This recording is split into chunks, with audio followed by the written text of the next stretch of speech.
Good evening, ladies and gentlemen. Welcome back to 2SRL's Assetto Corsa Competizione League. We are here for the fourth round of the fourth season. We are here in the wonderful Dutch Zandvoort on the, well, not quite so wonderful track in my opinion. And we have got ourselves, I think, 27 drivers and 2 commentators. Triton is not here tonight because I've been told he's got different commitments, like the fact that it's his birthday. So we've got a stand-in, and it is Mr. Ollie Stricker, who you might remember from the insanely successful Twin Turbo Racing team and all the other teams whose names I forgot. But he used to drive, now he doesn't. He's if you think you heard the voice before, it's you know, they're twins. That's why Twin Turbo Racing is funny. Ha ha ha! They got the same voice. Anyways, hello. Hello. Yes. So to add on to your team names, well, we started out with Twin Turbo Racing, then we had Alexis Texas. Oh, my bad. My bad. And yeah, I forgot my season 2 team, to be honest. I just know you had Luxlade Racing, but we have Luxlade Racing, which has a new driver this race. Standing in for me is Felix Rupert, a brilliant driver. We've seen him quite often in the top 10 and quite often fighting for good positions and good points. Yeah, very true. He's been outstanding over the few races he has done here so far, and he's going to fill the void that you have left. Rip. He's been reserved, now he's a full-timer, and because Chris has apparently had some issues with scoring points, that it wasn't that big of a hit to switch cars, because when you switch cars, you lose all your points, and that's exactly what Luxlade Racing did. And that's why we've got Felix Rupert and Christian Stricker in the Audi now, which is, I mean, it's just the German Lamborghini, I've been told. But we'll see. Yes, and as we went on board with him there, he took a P3 currently in qualifying, which is a very good start for him. So hopefully he can keep that form going, and I'd like to see Luxlade Racing up at the top again. There are so many mean comments to be made about how the improvement in the driver lineup should lead to that, but I'm gonna be nice, so...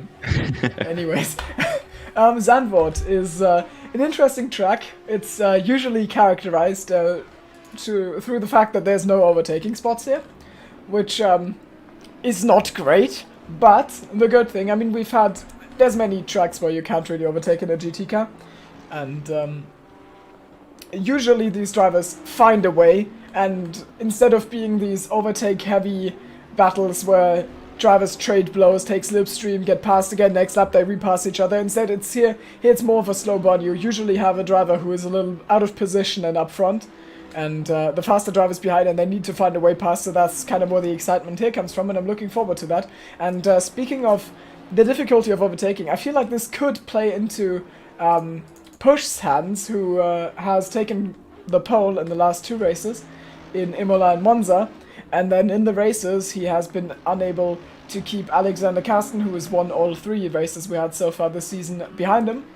And I feel like if he can nail qualifying today, then he could have a good shot at actually keeping the lead this time, because at Zandvoort Alex is going to struggle to get past, but for that George would need to put in a good lap time, which his lap time is solid, but it's 8/10 off of Carsten, so that's where we stand right now in this qualifying session with 8 minutes to go. Yes, I would say George is a bit of an underdog. He has kind of been throughout all of 2SL. He's always been quick, he's always been up there, but he's never exactly had the top pace to, you know, win races and carry on his championship leads. Alexander definitely being the favorite for this race, as it is his home race as well here at Zandvoort. And having a good lead over George, it's going to be interesting to see what he does during this race. Who's doing donuts in the pit lane? Who's that? Number 17, is that Olivier, or? Number 7, yes, that is Antoine Olivier. Okay, solid, mate. Good. Right now Felix Rupert in P2 with with 6/10 off of Karsten. It's quite a big gap. I imagine someone is gonna put a lap time in that is right between those times. Then it's George Brabner in P3 and Dominik Illigner in P4. He has got a new teammate as Miłosz Martika, if you want to be completely correct, has also retired from his seat. which is terribly sad because he's been around since the first Oh, race. Stricker is off. Oh! But he retired back to pits quickly. Oh, finally, George. I don't need to check which one. That's good. Anyway, so he's got a new teammate, does Dominic, and that is Alex Burbo, who I'm trying to find on the leaderboards. He's P14 right now. This is his car, slightly different color scheme, both blue. He's the new Blitzig Racing team driver. He's from Serbia, and he's driven in Formula 1 till this point, and now he's also trying some GT3 racing for himself, so it's going to be interesting to see how he does. He is a driver in silver class, and I assume he took the silver spot that you left, because Felix Rupert is definitely pro class. So that's how that went on. Didn't we have like another... I think I swear there was another driver change. Actually gonna check. Yes, there was one more and I don't remember it.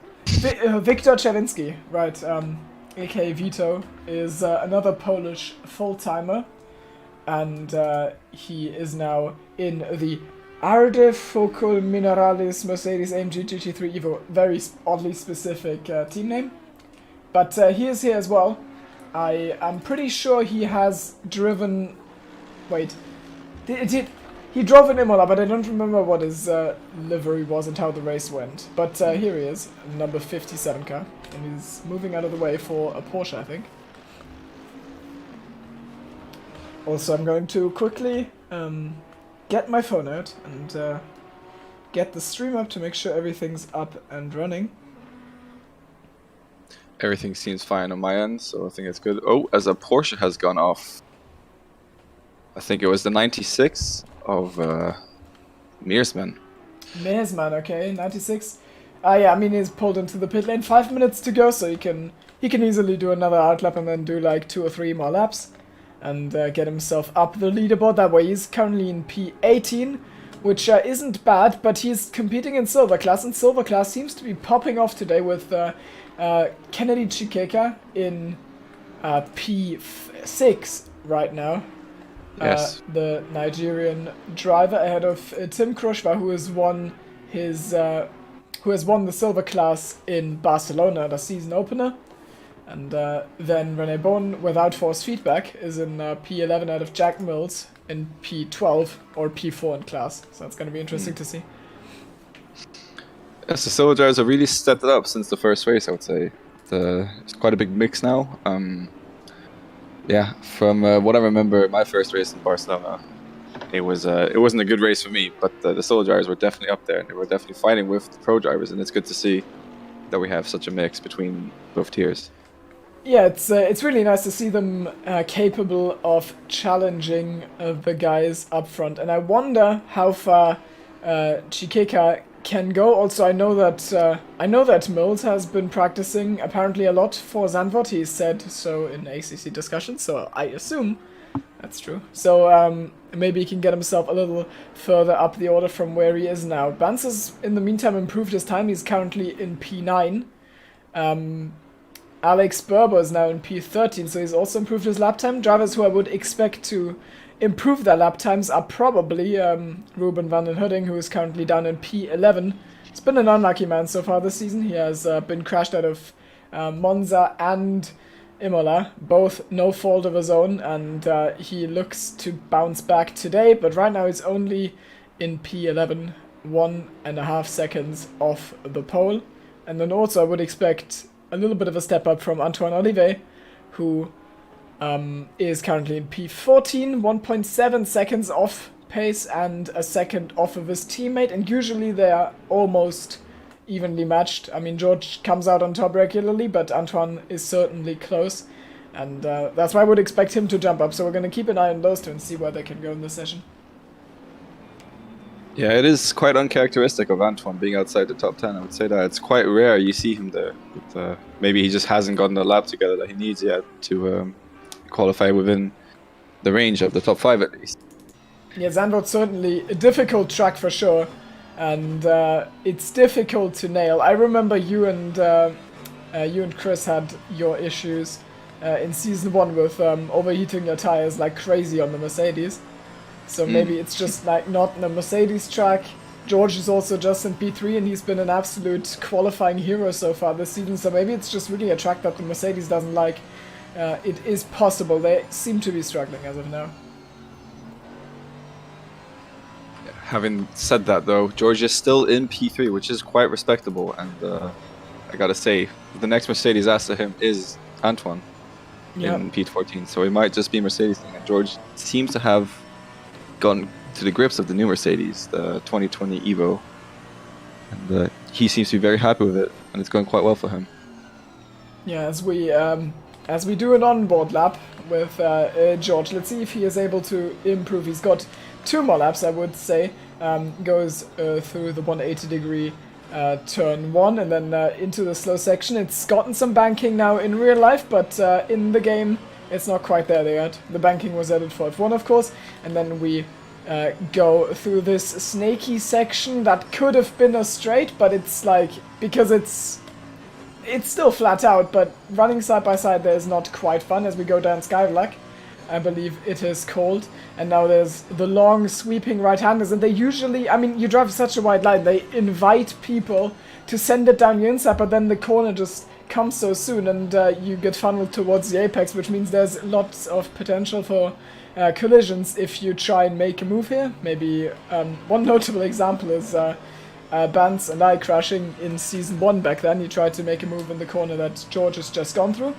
Now we go towards, I think, how's it called? I just remember it was something the S's, and I'm really confused why, because this is a chicane and no S's. But we've got 2 corners to go.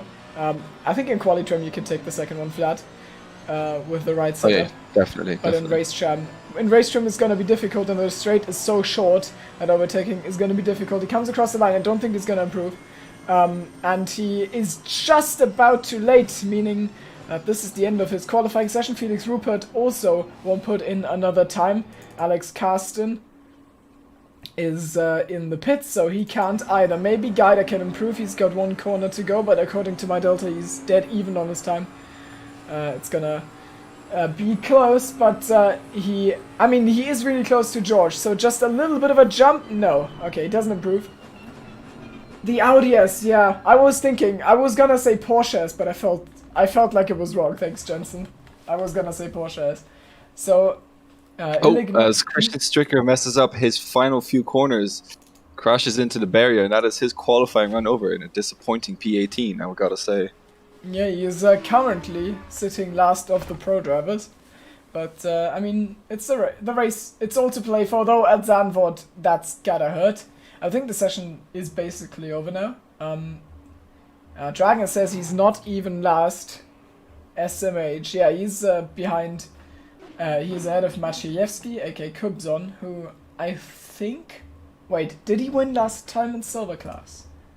I think he did. I'm just gonna check, because I'm a professional. Yes, he did win his race.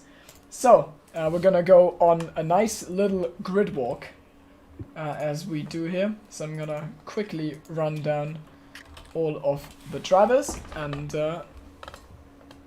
so you know what to expect from this race, as my mouse is being a little bit awkward. Okay.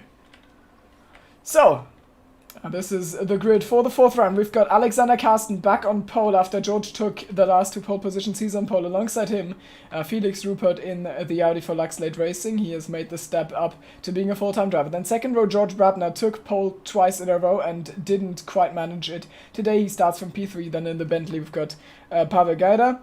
In P5, got Dominic Illigner, then Kennedy Chikeka leads the silver drivers ahead of Tim Krushwa in P6 and 7. Samuel Chumley, struggling a little bit, the Season 2 champion, is only in P8, but he needs to cut his way past the silver drivers. Then the next row, 5th row, is all silver class. It's René Bone next to Alex Berber in 9 and 10.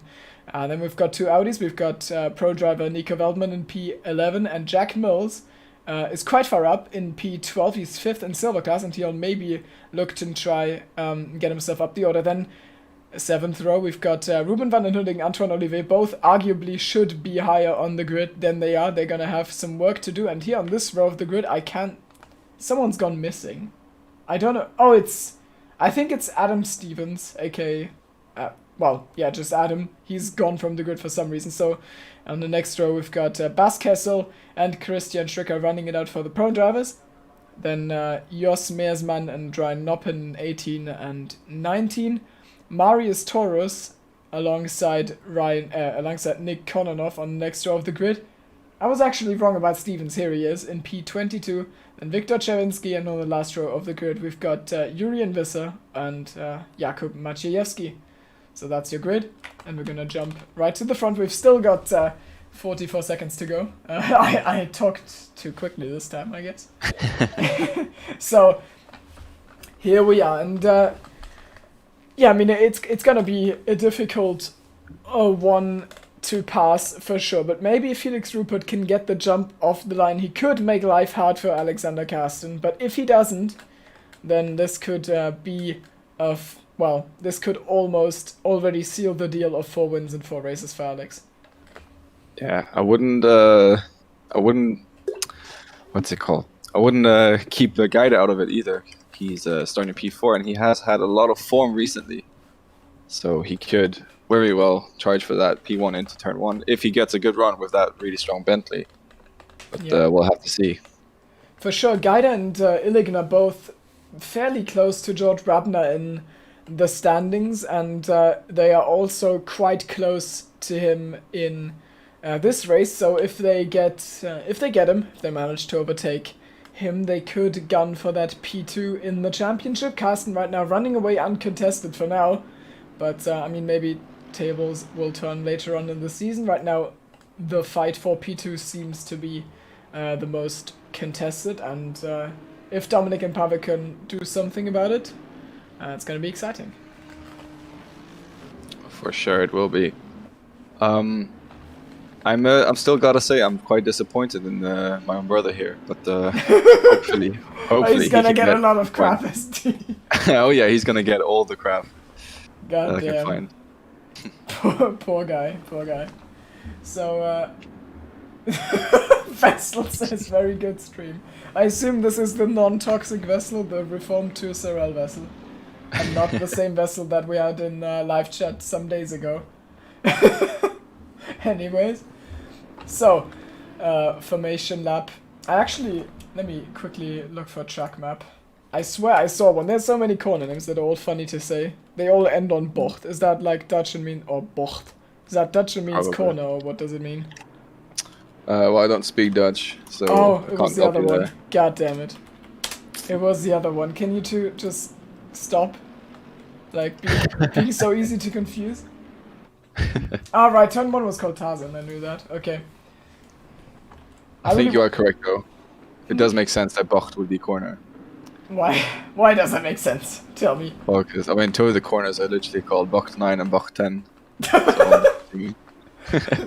On my track map, they're called Marlboro Bocht and Renault Bocht, and then Vodafone Bocht, and the Audi S. It probably means corner. Yeah. Anyways. Someone will correct us at some point. Yeah, I don't think so. Yeah, Bocht means corner is in chat. How does Mr. Viss have time to write that? You're literally driving formation lap right now. I can see you on my screen. How do you? Oh god. Oh god. He's a true alien as we form up 2 wide for our short run towards Tarzan in turn 1. And let's see how this goes then. Can Rupert challenge Carsten? Can Brabner maybe challenge Rupert? And will everyone get through safely? Let's find out. We're waiting for the green lights. Flying start or rolling start. As always, looks like Gaida is quite a bit ahead of Brabner. Okay, now he lets him pass. Carsten's also got half a car length on Rupert as we come across the line and we go green for the 4th time this season. And Gaida's had an absolutely terrible start. He drops down the order, but Rupert and Carsten are still side by side into turn 1, but the inside line is going to be for Carsten. So he just takes his lead there. And, Rupert comes back at him, and now he's on the inside, and I think Hugenholz is gonna be the inside line for Felix Rupert, so he might be able to take the lead. No, he doesn't. He opts out of that. And, Gaida has absolutely vanished. He's down to P6. No. Yeah, P6 actually between Krushva and Born there. And up front we've Oh, as got... Antoine Olivier spins in the back, he has had a collision with one of the Lamborghinis from Trigon Oh Racing. no, we're gonna try and see if we can get a replay of that. Oh, the replay tool works, and this is revenge for last week, and Ruben spins Antoine. Those two in the wars again, like they were last week, and now they are both... There's another incident. It's Kennedy Chikeka. He's out. He's been spun around by, I think that... Oh, there's a huge crash there at the back with Ruben again driving into another blue Audi. I think there's a lot of incidents here. It is really difficult to spot right now. I can't see what happened to Chikeka. But yeah, he is round and he gets hit by Alex Berber. So we've had plenty of chaos on the opening. I wasn't quite able to show it all on the stream because of the brilliant replay function being difficult to deal with. But yeah, we've had some victims already. Antoine Olivier is on track. Jack Mills has been involved in that, so we've lost him. I'm gonna try and find out actually what happened with Mills. Oh, goddammit, this replay is useless. That's annoying. Okay, I'm sorry. Well, let's hope I don't miss anything on the live feed. It's, I really wish there was a hotkey to jump back to live feed. Yeah, for sure. Yeah, replay didn't crash the game, it's true. We're making steps every day. But I gotta say, Christian Stricker has made a brilliant start, starting from P17 on the grid. He's now up to P11, I believe. It's true, and here we see Jack Mills driving into the pit lane. His car looks quite roughed up, and he'll need to get some repairs. And Rupert has not quite lost the connection to Carsten yet. The gap seems to be around 7 tenths, or it's 8 tenths. Carsten is definitely pulling away, and Bradner will need to make his move soon if he wants to do anything about that, but with the pace that Rupert has had in qualifying, that sounds like a challenge. So we'll see how that unfolds. Also, Sam has had a really good start. He's up to 5th, and René Born has jumped from P11 to P6, hasn't he?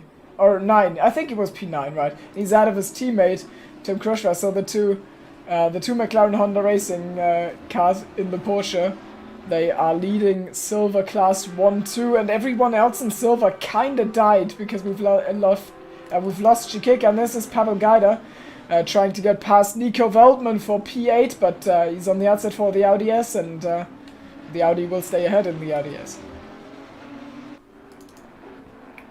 But Ruben has actually recovered quite well. He's in P10.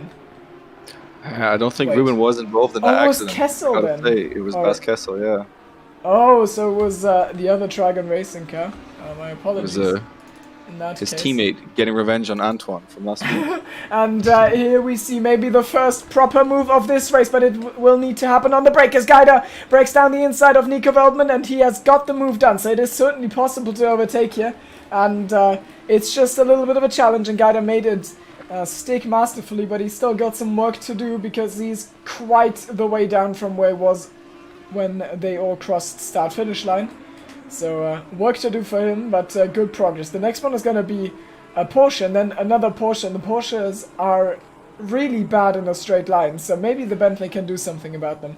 I've got yellows. I don't know who that is, though. I can't seem to find it either, so... Yeah, I don't know. Kononov and Maciejewski are fighting. Mills goes off track. I think it's trying Stevens. To let someone by. I think Stevens has dropped. We're down quite a lot of drivers, actually. We lost like 5 of them already. So, yeah. Zandvoort proving to be quite difficult as Gajda already making a move on Tim Krushwa in a place where I definitely didn't expect it, but now with the run towards the Audi S, he's made the 2nd place up in this lap alone, so he's on an absolute charge. He's making this strike seem like overtaking is actually not rare. So props to him. The next one is going to be another Porsche. It is going to be the one of René Born, who is currently leading Silver Class. René Born seems to get a good grip with his Porsche right now. He's had a brilliant start and he's making up places. Does he deserve the silver drive? I'm not so sure at this point because he's had really good, consistent someone in the background. drivers. I think that's Ruben trying to attack Veldman, and he's gonna try and swing around the outside in Tarzan, aka turn 1. If he can hang himself there on the outside, he's gonna turn into the inside for the next turn. That's exactly what happens. They're gonna run side by side through Hugenholz. And with the inside line, I think this is a done move. So Ruben van den Herding makes the move on his fellow Dutchman on home soil. It is P9 for him now, as he also charges after Tim Krushwa. And yeah, with the Porsches, it's a difficult question to answer. I mean, it's difficult. There's probably pro drivers who are performing worse than them, but I think the problem for them is mostly consistency. They just need to be able to finish the races, and that's been the issue. But if they actually finish the race properly, they're probably a little too fast for silver. Well, yeah, we'll see as the season goes on. Yeah, as chat reminds me of one of my obligations that I failed to meet so far. It is Mills, no! I haven't said it today. It all happened too quick. I didn't see what happened. But I think we need it as like a soundboard. Like a soundboard, basically, for every single race. In the first 5 minutes, we just play it at some point, and 90% of the time, it will be correct. It's true! Oh no! Ollie, that's mean and true. And mean. We've got... Emails, we both love you, don't worry. Oh yeah, we absolutely do, but get your shit together. In the background, got Pavel Gaida making the 3. Why did he just pass 2 people on the inside of Sam Chumley? And now René Bon passes Chumley and is going to try and take the position for himself. But Gaida, I think with a better run, makes it 2 in 1 corner. That was incredible. Let's actually watch that back, because we can do that, because the replays are brilliant. Yeah, we see René Bon on the move on Chumley, and then the Bentley just says Ölo in the mirror of both of them. And he gets through the little tag with Chumley, and Vance tries to seize his chance, but he can't. So he loses the position to the Bentley, but he gained it on the Audi. So Vance stays P6, Gaida is now 5th. Gaida on an absolute storm here, considering the bad start he had. Making up places left, right and center. It seems like he is one to contend for a podium today. Yeah, certainly. He's made it unnecessarily hard on himself by having such a bad start, and now the gap is 4 seconds. But if you can go the pace of Rupert, Grabner and Illigner, that might just be enough, and he might be able to catch them back up, so we'll see.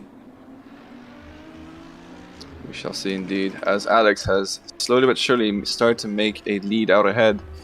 We don't speak about him much because nothing really happens with him. He just kind of gets into his rhythm and he goes off. And that's how he does it.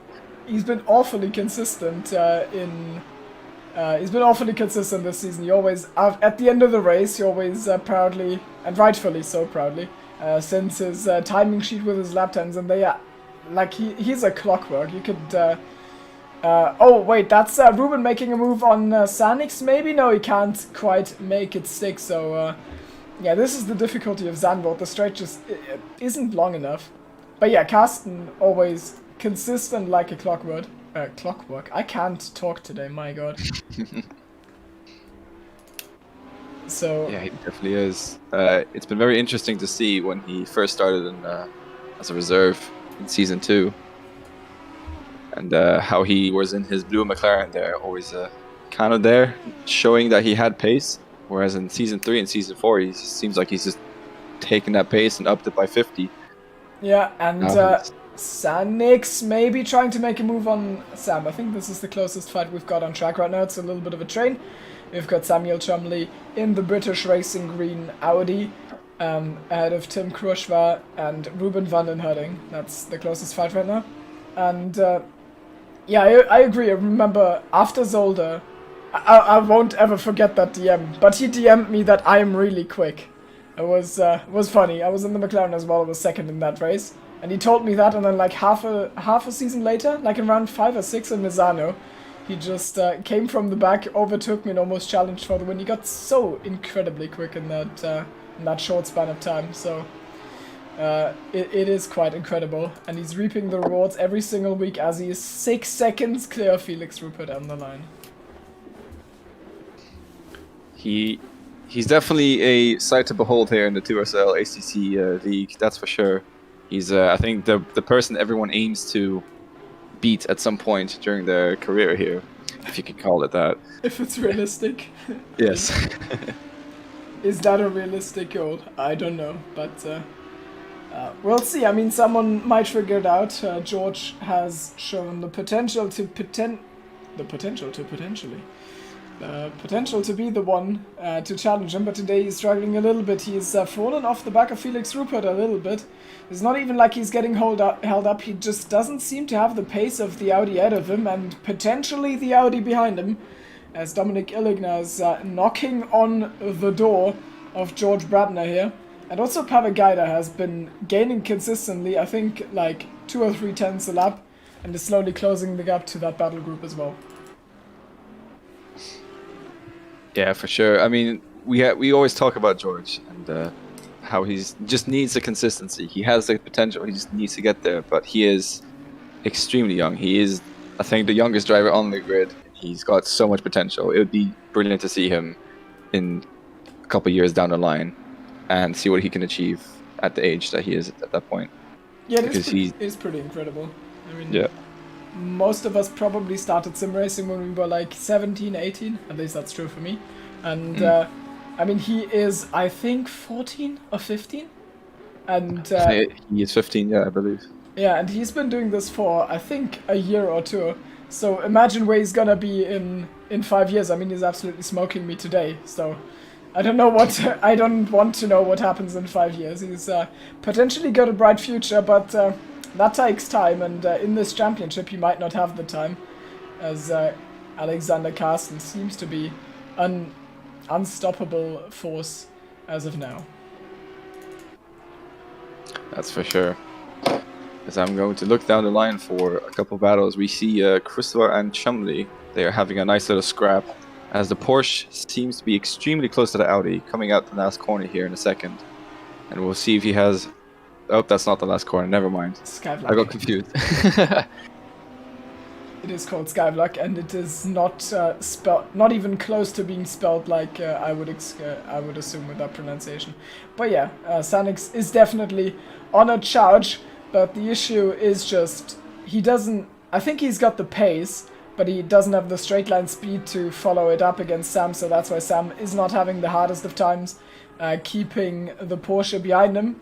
It's going to be interesting how this plays out as soon as we head into the safety car, right? The pit stop period, because then the undercuts could happen, and with an undercut maybe Zanix could get himself ahead of Chumley, but it's difficult because Chumley is usually the one to pit first. Yeah, Chumley is always great with the tires. That's oh, and he actually does go for the undercut. That is really early. Oh, what? That is so early. He doesn't. He wants to be really safe about not being undercut himself. I feel like he senses the danger of being undercut, so he decides, yeah, I'm a pit. Which might or might not pay off. His tires are going to be dead by the end of the race, but he is going to have... I mean, it's still going to be Zandvoort. Track won't change, so... yeah, exactly. It doesn't get any less narrow, so... But I gotta say, from my time being his teammate in Season 3 for Alexis Texas Racing, with the Lexus racing car, he was so good with the tires. I was always complaining about tire wear and how they were always dropping off near the end of the race. He was complaining a bit as well, but he was talking about tenths and I was talking about seconds.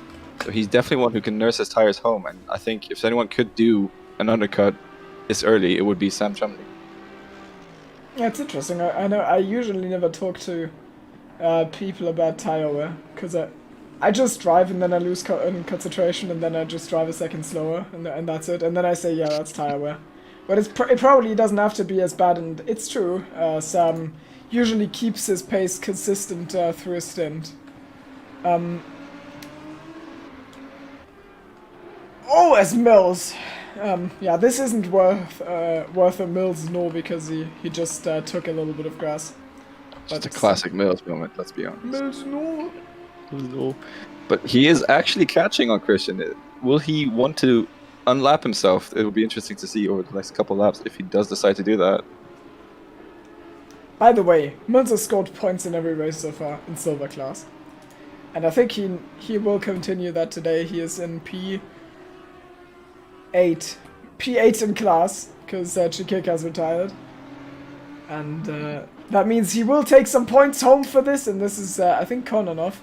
Yeah, Kononov getting out of the way for Chris, And also for Mills, even though he didn't need to get out of the way for Mills, but Mills just cheekily following him through. Chikika's actually still driving, I'm lying. He's in P17, but he needs to pit again. So, potentially in trouble when you compare him to Mills. Yeah, I mean, that Bentley does not look good on the rear end, so he probably has quite a lot of damage. Such a wide car. It looks so out of place on this track. Yeah, I mean, they don't call it the Boatley for nothing. That's true.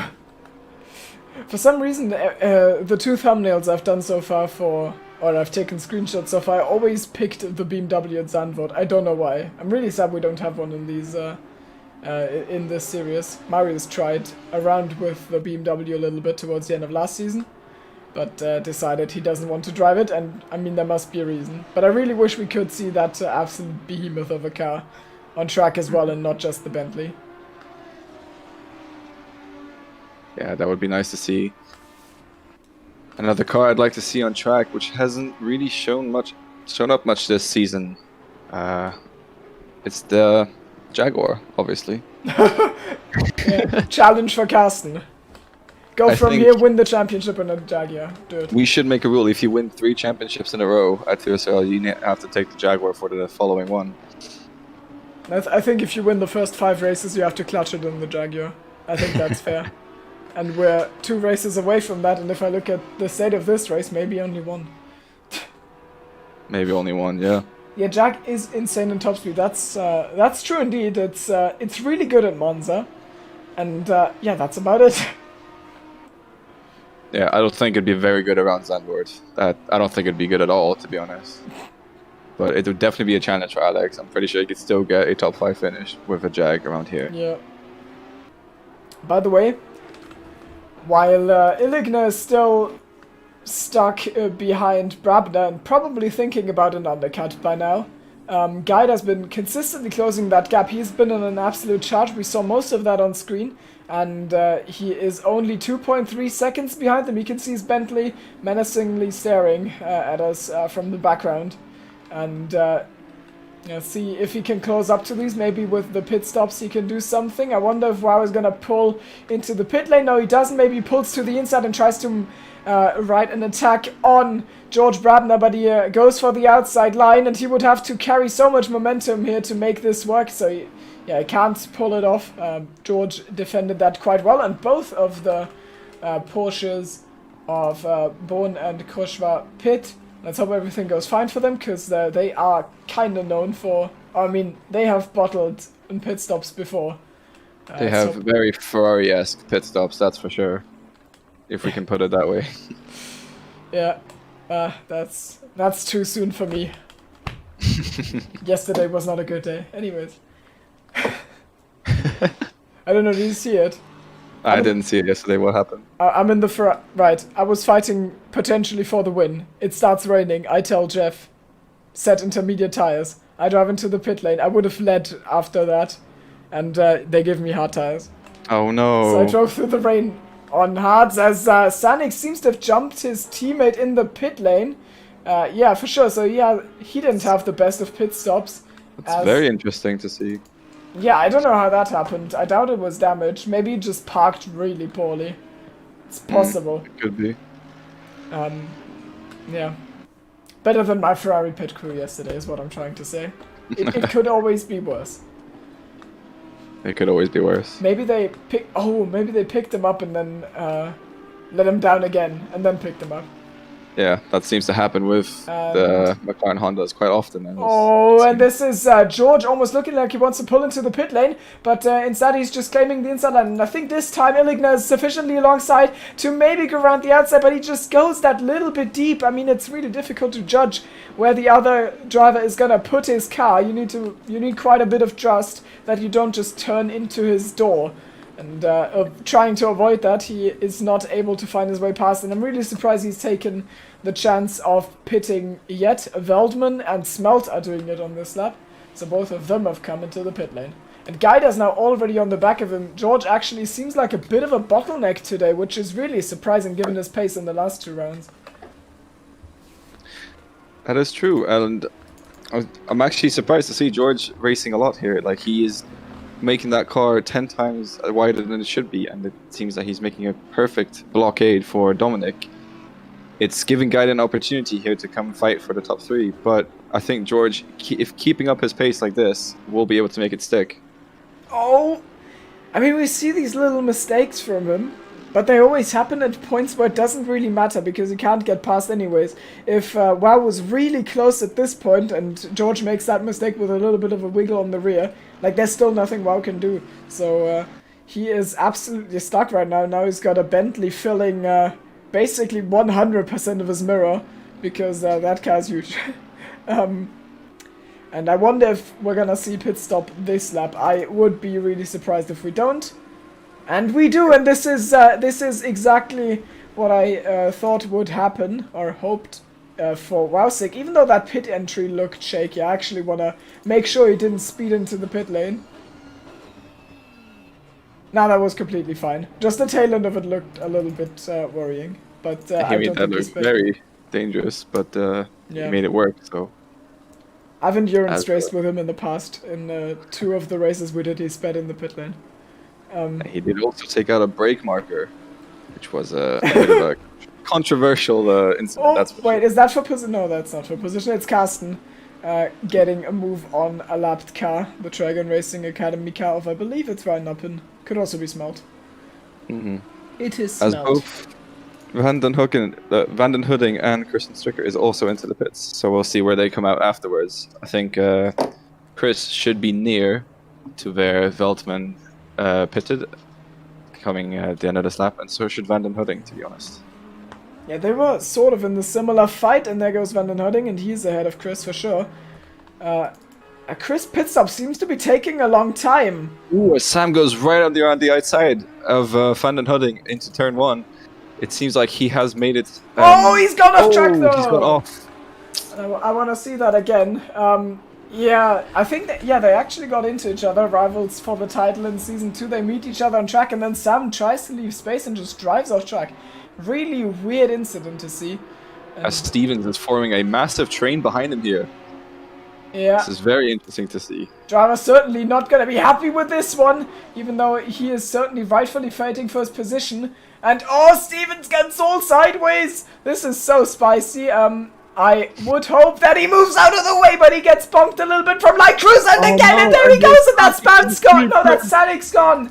Sanik's is... Oh, all of them are dead! I can't believe it! My god, let's watch the replay What are we seeing here? Timo, I can't...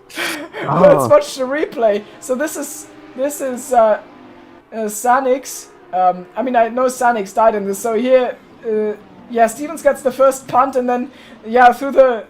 Yeah, the incident, people are just not able to slow down big enough. Sanix is round, Veldman is round, and it's all gone wrong for them. And I think, yeah, Chris is right at the back of this, so Chris must have had a terrible pit stop because he's still behind Sanix after Sanix spun. Actually, yeah, Oh, as Rupert is coming to lap Veldman now. So Nico Veldman being the big loser and all that, I gotta say. Yeah, absolutely. And another one who is the loser in a situation is Dominic Illigner, who has not been able to make the undercut stick. He still finds himself behind George Brabner, and that means 36 minutes. He's got to make a way past. That's going to be exciting until the end of the race, because it's really difficult to make it stick, but I'm sure he's got the pace to do it. But something must have gone wrong in that pit stop. He probably got lifted and let down or something. Yeah, as Felix Rupert dives into the pits. So I don't think he has enough pace to undercut Karsten, as he was about 13 seconds behind going into the pits. Yeah. But it'll be interesting to see if George has been able to make that time up with his undercut on Felix. Yeah, Carsten would need to do donuts and hold up a sign saying, please undercut me at this point. But yeah, it's not gonna happen. Carsten stretching his legs as always. He likes to stay out really long, so he doesn't so evenly distributes tire wear over his 2 tire sets. I think it's just, I mean, he can afford it, and the advantage it gives you is, of course, you minimize your risk of spinning, because one tire is always dangerous. If you take tires 45 minutes, you might spin, so if you can afford it like he can, then this makes a lot of sense. That's why he's gonna stay out until until 30 minutes are left, I would assume. Yes, it is. It is very common that Alex does try to go into the pits last. It's as if he wants to do a Grand Slam every single time, but we'll see about that. He wants the fastest lap, he wants to lead every race, and he wants the pole position in quality. I mean, poles haven't worked. He didn't get all of them. George got 2, and now he's got an angry Audi behind him. Gaida has... wait, oh yeah, Gaida did actually... Never mind, the timing boards are not updating properly. Now they did, and Gaida is 2.5 seconds behind Illigner and Brabner, so the undercut didn't work. And this is where he finds himself, and he'll need to show us more of that overtaking magic he showed in the first half.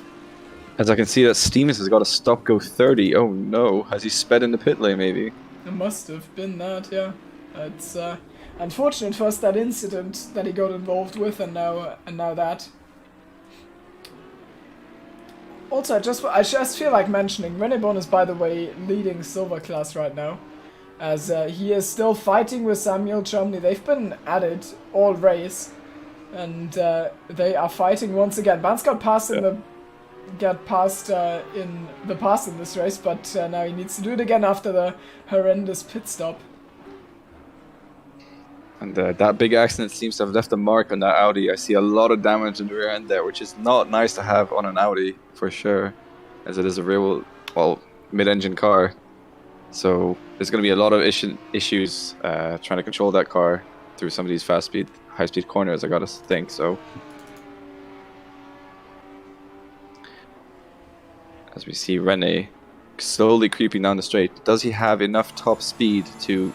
No, he doesn't, it seems. It's a Porsche, the answer is always no matter what you're going to say after. I mean, the straight is so... it's so short that I didn't even have time to finish what I wanted to say, but... yeah, his best shot is to hope that Sam makes a mistake in that middle part of the track and then just lunge down the inside and send it. Because the Porsche certainly got the downforce and the mechanical grip to make it stick. It just comes down to the other guy making the mistake and you being close enough when it happens, because on the straight this is not gonna happen, I feel like. No, yeah, exactly. Rene is going to have to force Sam into a mistake.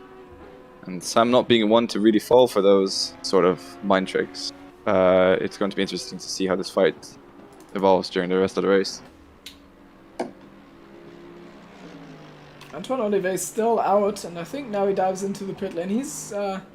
He is lapped by Carsten, but he was still in P2. I mean, he was involved in the incident at the start with Bas Kessel.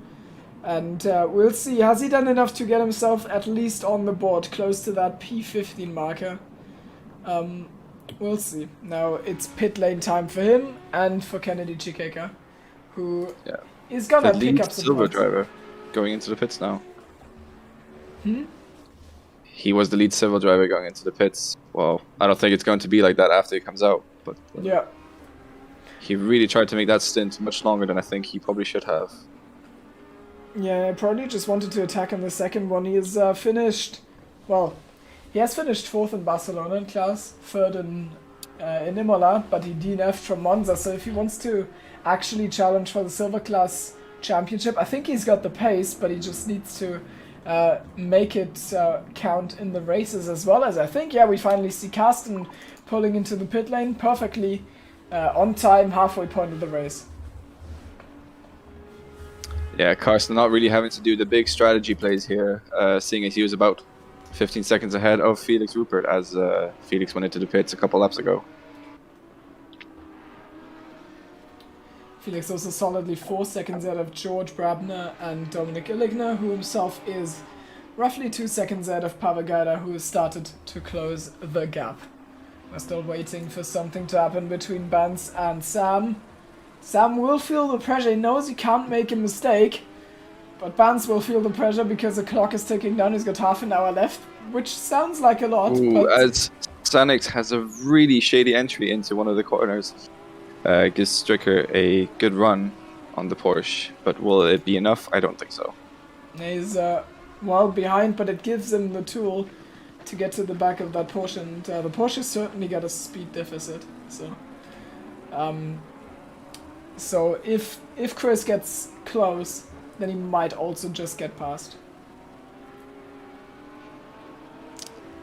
By the way, one driver who I've not mentioned at all today, I think, is the teammate of Alex Kast. It's Jakub Maciejewski, who has not only kind of, after FIA decision, probably won yesterday in F1, he is also he's also in P3 in class right now, as he has only got the 2 McLaren, Honda, Porsche cars out of himself, and he started last. He was P26, now he's P13, and that's a really good position. So, and he's ahead of Antoine Olivet, who himself is in P14, so he's gonna get 2 points for his effort after that incident.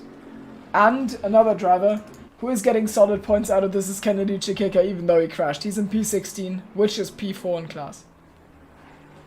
Yeah, very strong drive from both Bentley drivers, even though they're not part of the same team. I gotta say, I'm impressed by the Bentley 32, seeing as he did do a last 2 challenge. And, he's in a very good position right now, and hopefully, if there's no more big incidents, he will keep that place for him, so he can be very proud for that. Also, drivers don't seem to have enough persistence in silver class, because we've only got 8 silver drivers left, and the top 10 silver drivers get points. So Jack Mills, who is currently, I think, 2 laps down, is gonna get at least 4 points in the silver class standings. Which is, Jack is never one to give up, is he? Yeah, which is one of his best qualities. He does spin a lot, and it's funny every single time, and also heartbreaking. But he always tries to finish the races if he can. It looks like Stricker's going for a move on Kruiswijk. Kruiswijk closes the door into turn 1, and he's going to have to wait for another opportunity to try that again. Yeah, I mean, what can you really do if someone closes the door on you like that? It's difficult. Maybe Chris can figure a way out. He probably needs to if he wants to score in the overall standings in that P9. Yeah.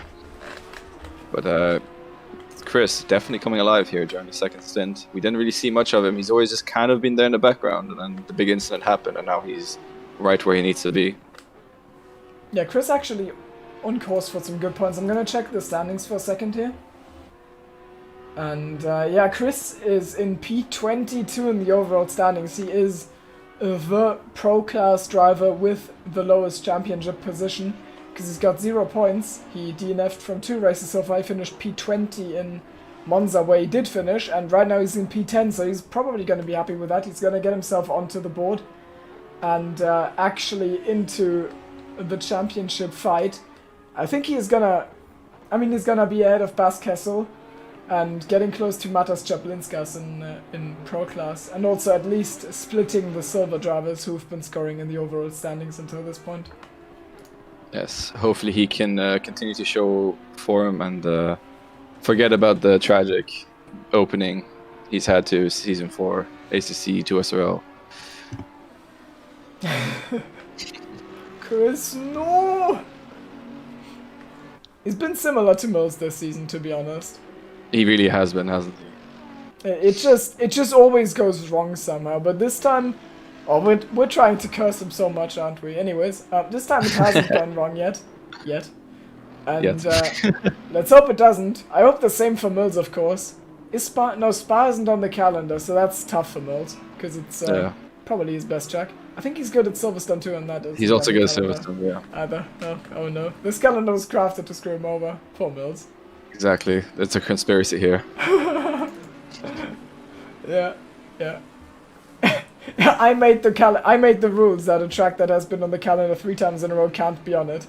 And that hits Silverstone and Spa, so it's all my doing. Jack, yes. I would say I'm sorry, but it would be a lie. You're the only reason why Jack spins. Yeah, it's true.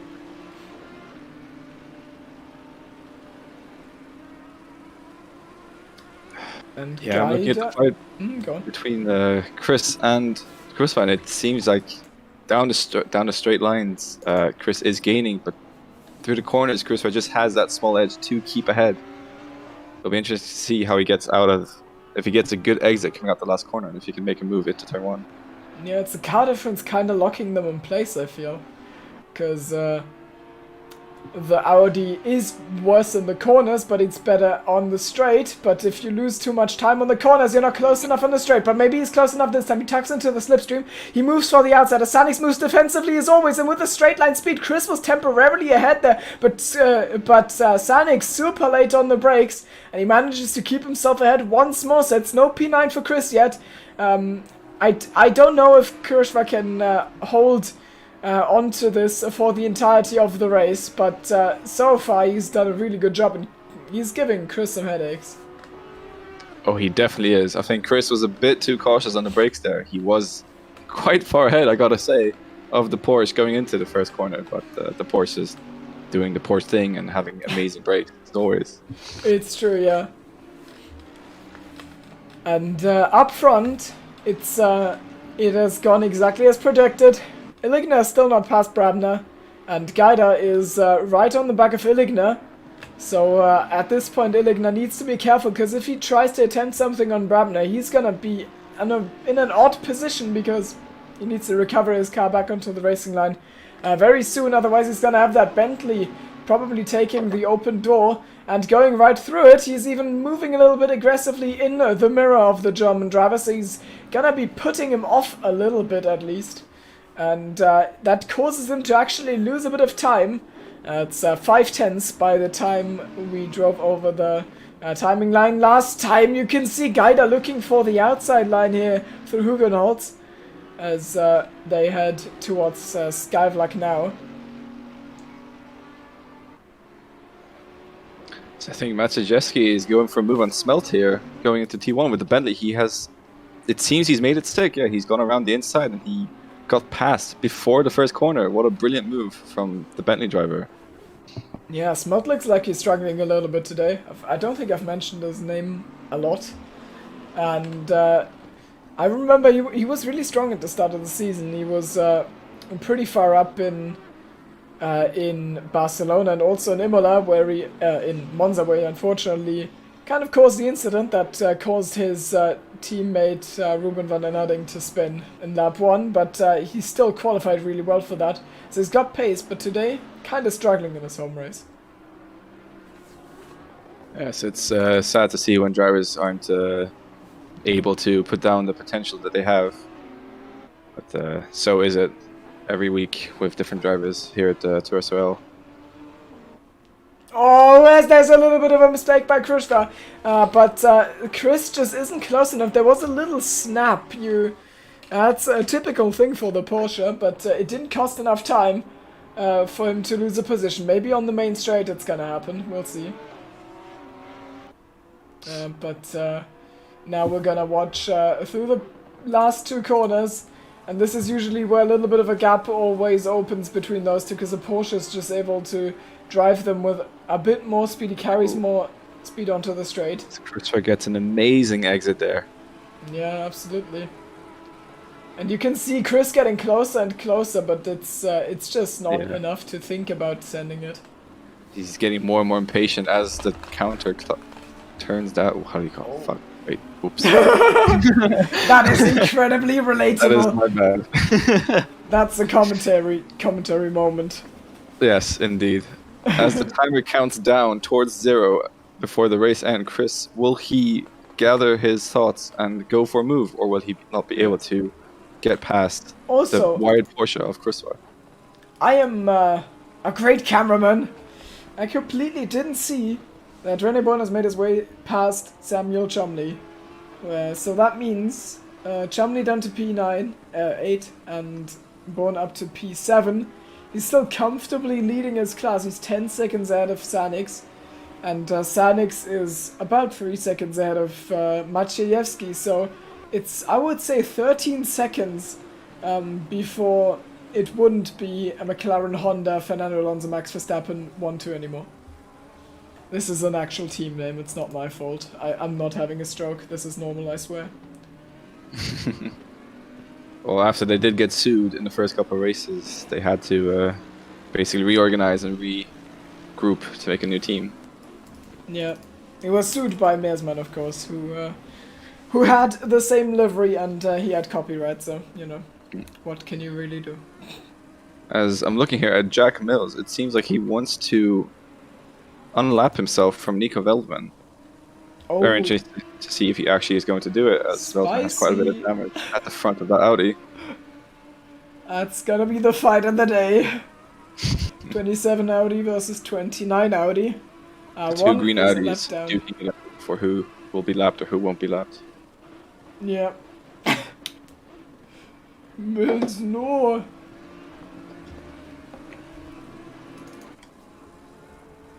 Oh, it seems like Chris has made a mistake. Maciejewski has gone past the Audi of Deluxe Lay driver Christian Oh. Stricker and is now charging Team Cruisvar. I thought you said he Bentley- made it stick, and I was really confused. I was like, no, he lost No, the a position. What do you... Yeah. And that is actually for position in silver class, then for P2. Can Maciejewski get himself from last on the grid to P2 in class?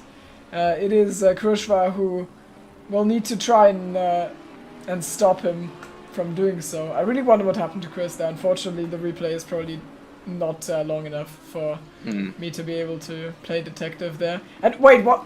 What? I'm missing all sorts of things. What has happened to Brabner? No, George, no. George, no! This is the terrible thing about Zandvoort. You never expect an overtake, so you never see anything. It's terrible. That's true. I mean, maybe the replay file has George's incident. Well, the file does for sure, but Yeah. I but don't. it looks like Maciejewski is going on a move on Cruisvar here. And Oh. unlike Chris, he's actually able to do it. That was so quick. How does he do it? Is the Bentley just this amazing on the straight line? 'Cause we saw. Oh, what was Does that? Cruisvar lets Kristen through? What was that? Let's watch the replay. Actually, what did Sanix do here? Did he Oh, he forget just- to shift up, or No, he what just has pulls. gone wrong? He just pulls over. He just gives him the position. That's so weird. I Very don't know. unlike Sanix, I gotta say. Yeah, true. And now Maciejewski 11 seconds down the road from Chumley, who himself is 3 seconds up the road or down the road from the class leader René Bohn. So this is what Maciejewski has to overcome to make this a last to first. But it is gonna be difficult. And wait, this is the wrong car. This is the car I wanted to jump to. We've got a fight for the last podium position. The Bentley has been able to make quite a lot of overtakes. And we'll see if Gaida is able to do the same with Illigna. They are fighting for P3. I'm gonna check the standings for a second, because I've got a feeling they are really close there. Let me actually make sure I'm not talking crap. Yeah, they are in P3 and P4. It is Illigna in P3 with 42 points. And it is Gaida in P4 with 37 points. The gap between them is 5 points. And Illigna is 1 point behind Brabner, so that is gonna be... well, he's gonna pass Brabner for sure in the standings. So that's gonna be maybe P2 for Illigna, but it might not if Gaida makes his way past as well. Oh, big mistake from him there, as I absolutely jinx him, and that guy is sticking his nose in on the inside, and I think that mistake is gonna cost Illigna the position. He holds the inside line though. Maybe he can carry it onto the straight and keep his nose out, and that looks like exactly what's going to happen, as that Bentley has to tuck in behind, coming into the Audi. Yes, it doesn't... Oh, actually, with a little bit of a look from Gaida, and he squeezes Illigna off the curb. They run into each other a little bit. That's some... door-to-door action, but Illigna keeps himself out. I think that was all fair. Was a little bit close for comfort, but when is it not close for comfort at Zandvoort with a massive... Oh, what a run the Bentley has there. massive entry speed from him, and now with some massive slipstream, and with only 1/10 of a second separating the two. I think he's gonna try into turn 1. He's been creative all race, and he'll need to be creative once again. He maybe he can carry it around the outside. Did Illigna go deep? No, he didn't, so he stays in P3 for now, but he's feeling the pressure. You can see it in the body language of his car, as the two of them completely drop Brabner, by the way, who probably has to worry about Ruben more at this point.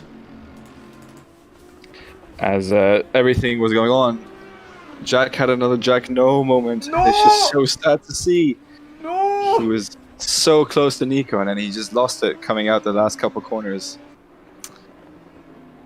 Yeah, it's the weekly heartbreak. It is what it is. Oliver really close to Smelt, but I feel like I can't pay too much attention to that because we've got Iligna and Guida together. And if there's another mistake from the Audi driver, maybe this time the Bentley makes it stick as he sets himself up to go past on the back straight into the Audi S again. He's really close. He just needs to be closer. Just be close. Just be closer, forehead. Just make it stick. Yeah. As it looks like Olivier has caught up to the back of Smelt as well now. Yeah. So there's another fight to look out for as the lap unfolds. Yeah, I'm gonna try and keep my eye on both of them.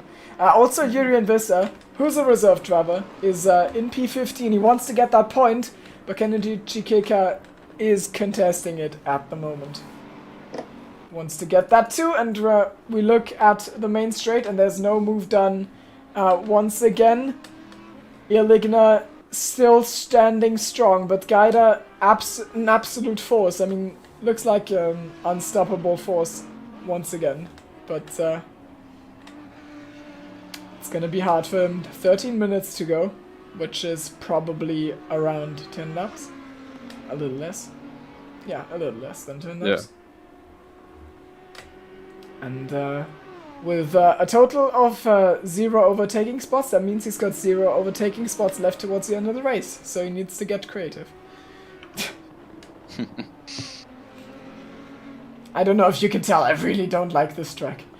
So I don't like Zandvoort either, don't worry. oh, as Olive finds his way past Smelt there. Saw the tail end of that, so it's up to P13 for him.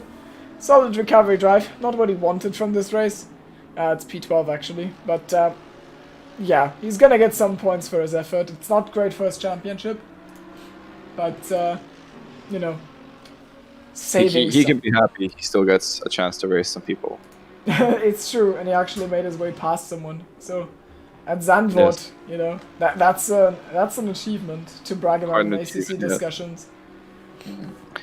As Felix Rupert crosses the line 24 seconds behind Alexander Karsten, the leader of this race, who has been the leader throughout the whole race. Oh wait, is that Iligna in trouble potentially, as Gaida is actually alongside now, and it is gonna be the inside line for the Audi driver, as it has been so often, but the Bentley, maybe he can make it work on the brakes. Iligna needs to brake at the perfect point, and he does. So he doesn't overshoot, and he doesn't undershoot. Well done from him, but one mistake there, and Gaida's through. I don't know how he got this close alongside. And it seems that Chikeka has made his way past Visser. Oh, he So- did. Okay. Chikeka on a charge now to see if he can catch the podium places in the silver class. Yeah, to be fair, the gap is quite big. He's got Veldman up next, who is not in his class, but they're both racing in the overall standings, so P14 on the cards potentially. And Veld has, I think he's got some damage. We saw the crash earlier out of Skylark. So Yeah, if you look at the front of Nico's car, it is completely damaged. That Audi has definitely seen better days, that's for sure. True. So it's probably going to be a little bit of a sitting duck, and Kennedy Chikeka could be on for P14 here. And the one fight that seems to rage on through this last half of the race is, of course, still Gaida versus Iligna on this lap. Nothing is gonna happen because Gaida is quite the way behind from Iligna. But I mean, he's got 10 minutes. And he has been really close on past laps. He just needs to make it work, be close, wait for one mistake, and then just be ready to pounce and take the position. And he's done it really well for other drivers. He has gotten himself through the order very quickly today, but Iligna seems to be the final boss, so to speak. It's just the problem that Iligna has got actual really solid pace right now, and you need to be a good bit faster than someone in Zandvoort to comfortably overtake them. Yes, that's true. As a driver we haven't talked about today either, I think, is Marius Taras, sitting there in a comfortable P18. I don't think that is where he normally belongs, I gotta say, but Oh, Chikeka on Veltman. Sorry to interrupt, we're gonna go towards turn 1, and maybe Chikeka can make it work around the outside. I don't think he can. Both of them broke roughly at the same spot. Yuri and Vissa also looking very interested in his Lexus there from the back. But no move done this time. Going through Hugenholz. I just always say it because I really like the con name. I think Hugenholz is the name of the architect who built the original Zandvoort track way back in 19 whatever.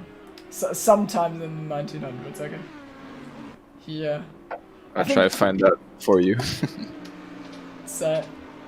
Oh, I think Valt got a little bit deep there, and that might open the door for Chikeka in an unusual overtaking spot.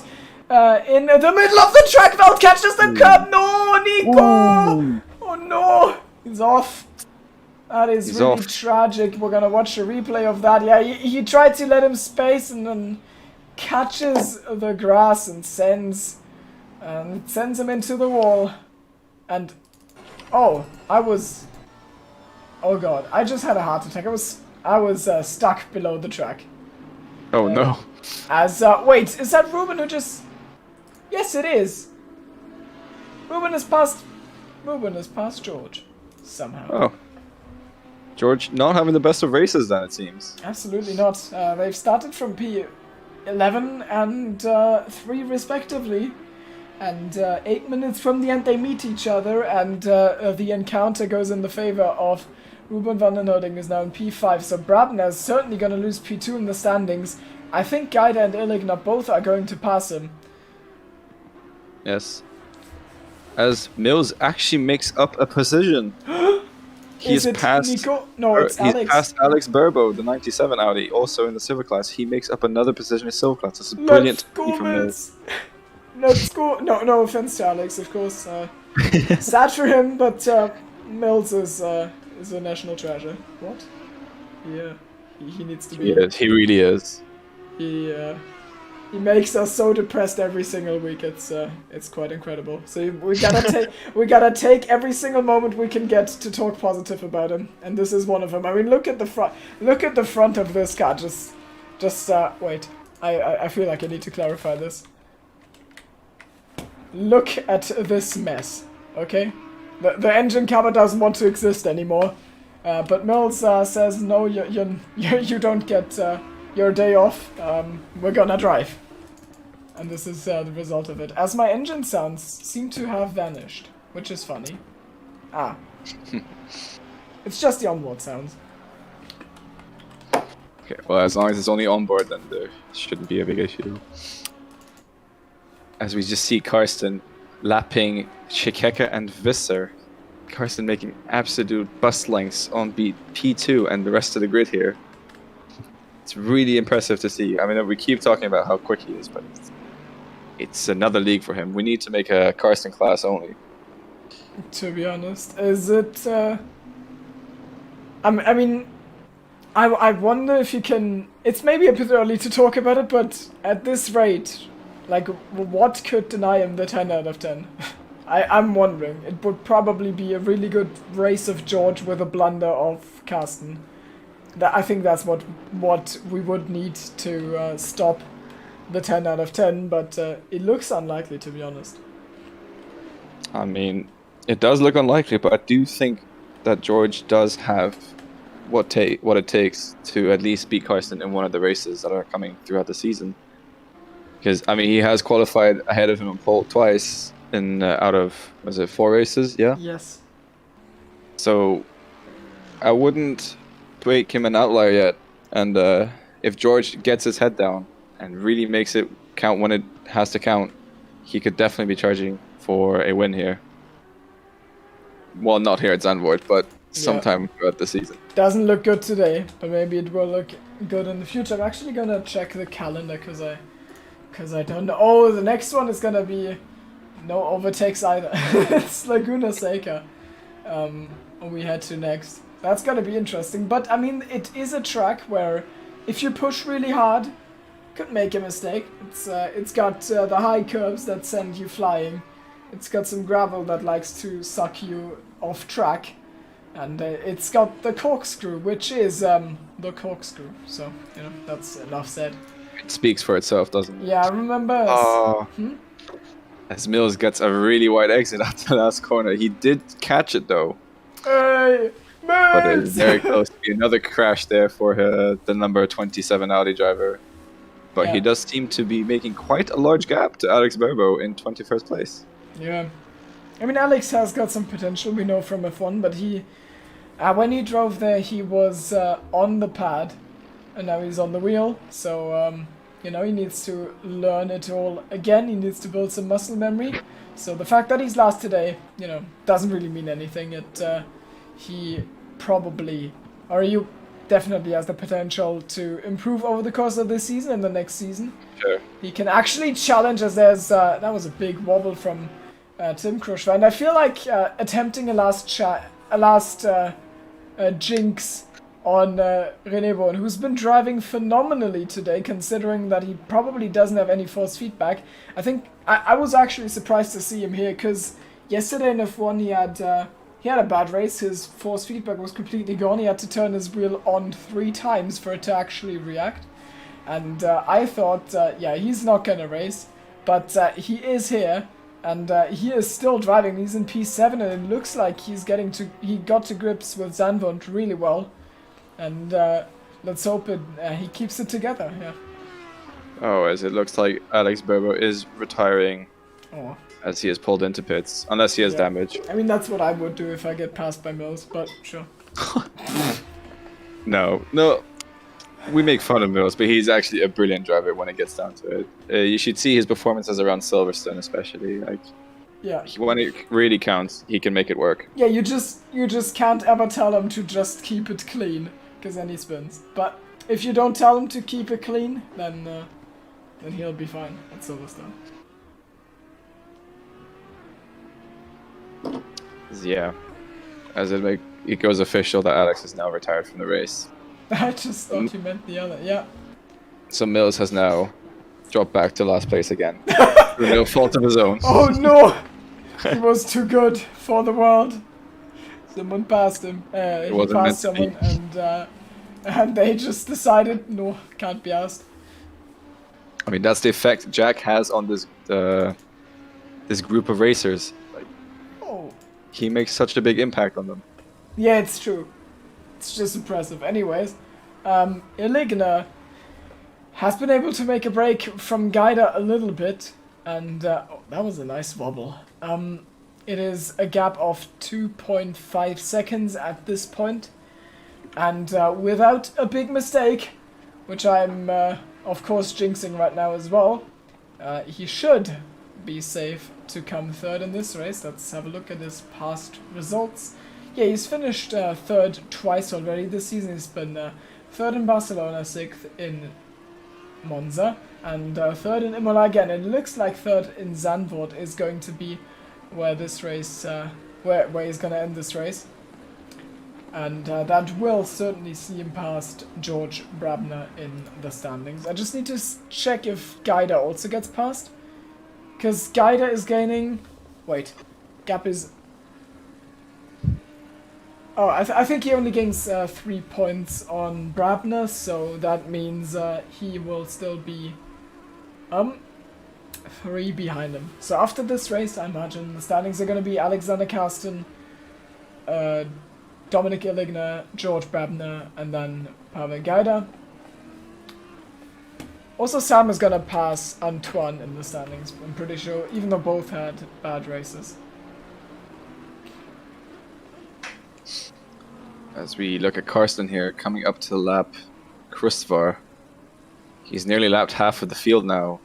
What an impressive drive as we enter the last couple laps of the race. You can't really say much about the guy. He always delivers when he has to deliver, and he always performs when he has to perform. And he could literally consistent. He could literally choose to make this race 1 lap short if he just lifts now, but I don't think he will. He'll give us 1 more lap. I wonder if he just I wonder if you just destroyed someone's fuel calculations by doing that. That would be pretty funny. He just wants one more lap of glory to himself at his home race. I would have lifted. I would have taken the checkered flag, but he decides not to.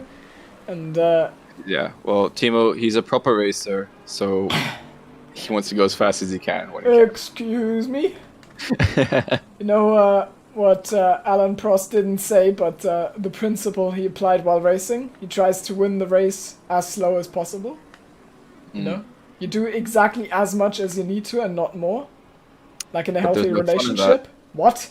So anyways. Yeah, last lap. The gap between Carsten and Rupert is not gonna change. Rupert and Illigna is not gonna change, and now Illigna and Gaida is also 3 seconds. So towards the end of the race, he finally found his form, or Gaida made a mistake, one of the two. So, I mean, the only battle I can probably see right now is P17 for 71 Lamborghini and the number 10 Lexus. It is Taurus and Noppin. Also, we've got Vissa and Chikeka, but I think Chikeka should have the pace on him.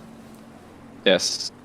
Chikeka getting past a couple minutes ago, and has just been there ever since. Yep. How did he even get past the Lexus? It's the Lexus. Yeah, as Alex crosses the line to win the round 4 of ACC Season 4, 2SRL. He is still going. He's got 100 points in 4 races, the maximum. And, well, someone with an absolutely commendable drive as well in his full-time debut is going to be Felix Rupert. Worthy replacement? What's your judgment? I think that's a very worthy replacement. He's making the Luxley racing team very proud. And for all the boys here in Luxembourg who are watching, probably none, but we can always hope. Yeah, he'll definitely make them proud as well. So he's P2, and then Dominic Illigna, in the end, coming out on top, takes P3. Pavel Gaida, terrible start, really good overtakes early on in the race, and in the end, just not quite enough for that podium. Takes P4. Ruben van den Hooden, good recovery drive coming from P11, I believe, after qualifying, to finish P5. René Bon only finishes a couple tenths behind Yeah. Brabner. I don't know what went on with Push there, but yeah, Brabner with quite the questionable drive for his own standards, and René Bon takes his first class victory in this season ahead of well, Samuel Chumley in P8, bonk, and Jakub Maciejewski, who gets P2 in class, and Antoine Olivier last over the line in P11. Rounding out the top 10. A very happy drive for him, I think. I'm gonna save the replay.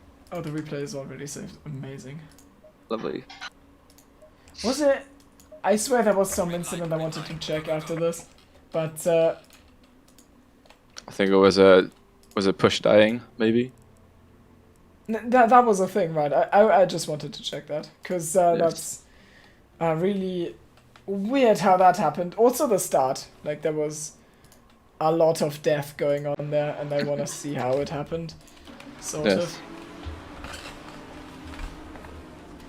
Wait, is this game serious? This game is for real, yes. You can save your replay once. I did it in the middle of the race by hitting a hotkey, and then I tried to save it at the end of the race as well. It just didn't work anymore. Yeah, I forgot to save the replay before the session restarted. So oh! That's really sad. That happened to Push. There we go. He cracked a little bit.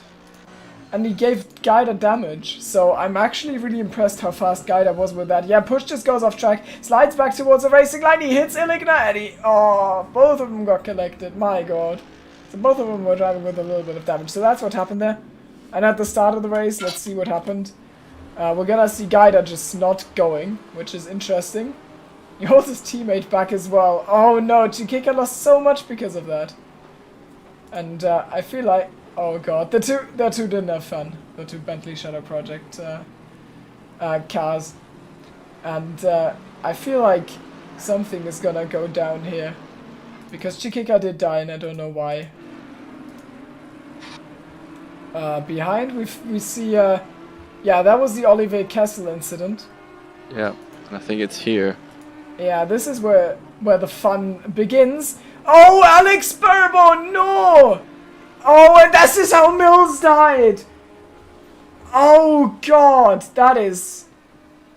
Oh, that is tragic. That is tragic and to there see. comes Kessel and hits Burbo again. Burbo, rejoin. I feel bad for everyone. So yet involved. again, through no fault of his own. Yeah. Jack, no! Jack, no! So I think it was Alex who caused it by making a mistake. I mean, there was nothing we could do. Yeah, he just runs onto the grass and that's how it all happened. And poor Mills The dies. rest is history. My god.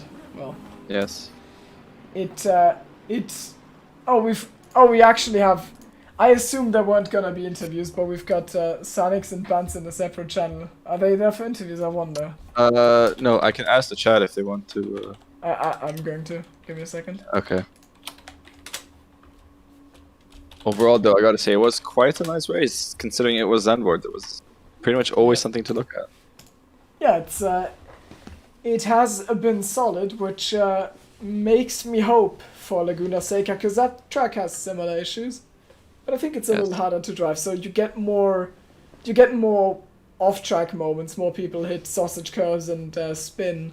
I remember in Season 2, Yugos threw away a safe victory by just killing himself in, the corkscrew, and then Tim Novak won that race. Mm. I don't seem to get a reaction from Bans, so I think we're gonna just let it be. And end the broadcast there, I think. Alright, so no interviews on? Nah, I mean, it's fine. No, fair enough. Well, thanks everyone for watching. I know it's always difficult at Zandvoort. It's also difficult to come to at Zandvoort. And, thanks to you for making your debut in such a difficult track for a commentator. It's certainly been enjoyable for me. I hope it was for the viewers as well. And if you like some more racing broadcasts, we've got you covered, because this week we've got the second round of all of our F1 leagues at Bahrain. SRL and 2SRL are gonna head there with the entirety of their tiers. Thanks to everyone for watching, and Thank you. Nice evening. Bye. Bye.